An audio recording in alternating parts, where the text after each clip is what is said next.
Well, let's talk about the next two tabs here. We're going to talk about them as one. So we have a payment schedule for a general contractor. We have payment schedules for subcontractors. And let's start with the general contractor. So if you're hiring a general contractor, they're going to do everything soup to nuts. You have a certain number of fields, in other words, a certain number of line items, and these draw from the budget tab. So this will look familiar from our earlier transactions tab work.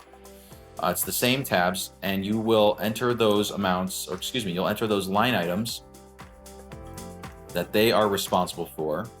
And what happens is it pulls in the amounts. Now it's pulling in from the final one amount, and I'll go over that in a second, but this is why it's important that when you are filling out your budget tab, even at the start of the project, keep everything populated. Anything that will have a cost associated with it, keep that populated all the way across. So we're pulling from the final one amount because let's say there are change orders. We are going to be tracking those in that column. We are not tracking them in the initial budget column, because if we edit that column, the draw schedule will be messed up.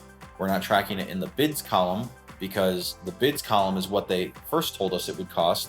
And the final column is a way for us to say, okay, we messed up from the initial budget by getting a higher bid than what we expected. But then we either ran into problems on site or we changed things on the fly that caused the final amounts to be higher. So that's kind of our change order variances.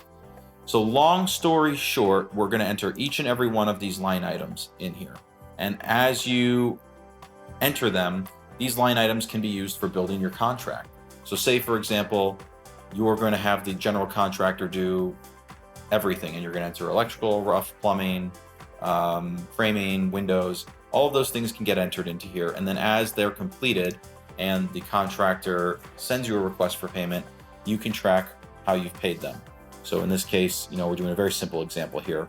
First payment is $1,200, and that was from invoice 123, and we paid it, 55, and we paid it by credit card, and we can, credit card 1, 2, 3, 4. Now we notice a little warning here. This is just a warning. What it means is that we want to keep track of our contract status. So as you are negotiating with the GC, you can fill in here whether you've requested the bid or you're drafting the contract, sent for signature or signed. Let's be honest, we all want to be working with signed contracts. So at the end of the day, before we get going too far here in any payments and before we've paid them a dime, we should have that signed, and the contract that we've signed should be for the same dollar amount of all these individual line items that we've entered from our budget tab. This allows for 12 payments at a time, and as you need additional payments, you can expand the additional payment section. You can collapse the one that you're done with, and the amounts will continue to flow through to here. Obviously, this isn't populating because we haven't gotten to payment 12 yet. But if we were to get all the way there, pay another $100, we will now see that the balance that's owed has worked its way over here. Also helpful is that from a summary standpoint, just total amount remaining is also displayed at the top, and that is frozen. And again, with these little plus minus things, you can kind of hide it and show these sections to make it cleaner. This is also formatted for printable viewing, and everything should fit on one page. So again, as you go through, anything that you need to print out from any of these tabs is easily printable. The subcontractor payment tab, this is similar to the GC payment tab. It's not going to be as big. You can rename the sections, and you can still choose these construction budget line items. Again, these are from the budget tab. So anything that you entered for a specific budget line item will be fair game to be entered here. One thing that we've done is if you happen to enter something twice, it will highlight it and show you. And this is to avoid double or triple entry. And this applies to not just one section, but to both sections. And in the subcontractor section, on the subcontractor tab, it applies to every subcontractor. So there's minimal risk of double entering and not knowing that you did that. So you'll enter the line items that are applicable to that subcontractor's budget. You'll track their payments as you make them.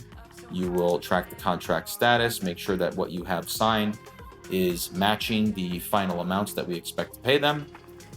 That is inclusive of change orders. So again, signing contracts, always put it in writing. And there are a number of subcontractors here. We've pre-populated some of the more common ones. You are free to rename them. And we also have some additional custom ones that you can enter at the bottom. And as you complete this and fill this out, again, the total will show up over here in the upper right. And this is really, helpful because we've had contractors that come to us and say, oh, you owe me for my final payment, or you owe me a certain dollar amount. And in a way, we can go back and say, well, here's the payment schedule where we've paid you everything.